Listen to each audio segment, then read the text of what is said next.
इधर गाजा शहर से सामने आए एक ड्रोन वीडियो में चारों तरफ केवल और केवल बर्बादी और तबाही का मंजर दिखाई दिया है। उधर गाजा से सामने आए एक ड्रोन वीडियो में चारों तरफ केवल और केवल बर्बादी और तबाही का मंजर दिखाई दिया और वहां से सामने आए वीडियो में कुछ लोग मलबे के नीचे दबे हुए लोगों को निकालते नजर आए। 7 अक्टूबर को हमास के द्वारा इजराइल पर किए गए हमले के बाद इजराइल लगातार गाजा पर अटैक कर रहा है, जिसमें अब तक 3,500 लोगों की मौत हो चुकी है और हजारों लोग घायल बताए जा रहे हैं। ईरान की ये धमकी तब सच साबित हो गई जब लेबनान की सीमा पर इजराइल और हिजबुल्लाह के बीच जंग शुरू हो गई। इजराइल ने हिजबुल्लाह के 5 लड़ाकों को ढेर करने का दावा किया। इजराइल का आरोप है कि मारे गए हिजबुल्लाह के लड़ाके सीमा पर लगी बाड़ में विस्फोटक लगा रहे थे, जिसका पता चलते ही इजराइल की सेना ने उन पर अपने ताकतवर टैंकों का मुंह खोल दिया और फिर एक के बाद एक लेबनान की सीमा में मौजूद हिजबुल्लाह के ठिकानों पर कई गोले दागे गए, जिससे पूरा इलाका थर्रा उठा।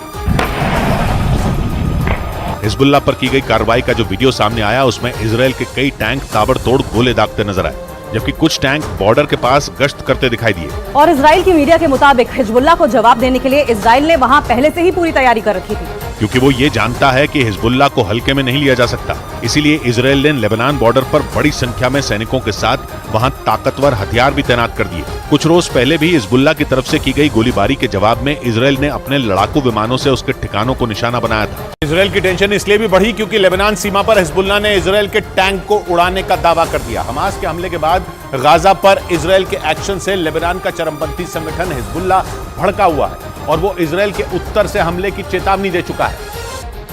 और इसी वजह से इजराइल पर गाजा के बाद उत्तरी छोर से हिजबुल्लाह के हमले का भी खतरा मंडराने लगा। इस बीच हिजबुल्लाह ने दावा किया कि उसने लेबनान की सीमा पर एक इजरायली टैंक को निशाना बनाया। उसने दावा किया कि सीधे हमले में उसने इजराइल के उस टैंक को तबाह कर दिया, जिसमें उस पर सवार इजरायली सैनिकों की भी मौत हो गई। 2006 के बाद हिजबुल्लाह और इजराइल की सेना के बीच एक बार फिर तनातनी बढ़ गई है। हमास के हमले के बाद गाजा पर इजराइल की सेना ताबड़तोड़ हमले कर रही है, जिसका चरमपंथी संगठन हिजबुल्लाह विरोध कर रहा है और हमले न रोकने पर इजराइल को अंजाम भुगतने की धमकी दे चुका है, जिसके बाद से लेबनान की सीमा पर तनाव बढ़ गया। इधर गाजा में अस्पताल पर हुए हमले के बाद इजराइल के खिलाफ लगातार प्रदर्शन हो रहे हैं। कई जगहों पर प्रदर्शनकारियों को काबू करने के लिए लाठी चार्ज का सहारा लेना पड़ा है। गाजा में अस्पताल पर हमले के विरोध में लेबनान में दूतावास पर पथराव हुआ। लेबनान में सैकड़ों प्रदर्शनकारियों ने राजधानी बेरूत में अमेरिकी दूतावास पर धावा बोल दिया। इन प्रदर्शनकारियों के हाथों में फिलिस्तीन के झंडे थे। ये प्रदर्शन तब हुआ जब अमेरिकी राष्ट्रपति जो बाइडेन इजराइल के दौरे पर थे। अमेरिकी दूतावास के बाहर इकट्ठे हुए प्रदर्शनकारियों को वहां से हटाने के लिए पुलिस को आंसू गैस के गोले छोड़ने पड़े और वाटर कैनन का इस्तेमाल भी करना पड़ा। अमेरिका ने हिजबुल्लाह की धमकी और लेबनान में हुए विरोध प्रदर्शन के बाद वहां रहने वाले अपने नागरिकों के लिए अलर्ट जारी कर दिया।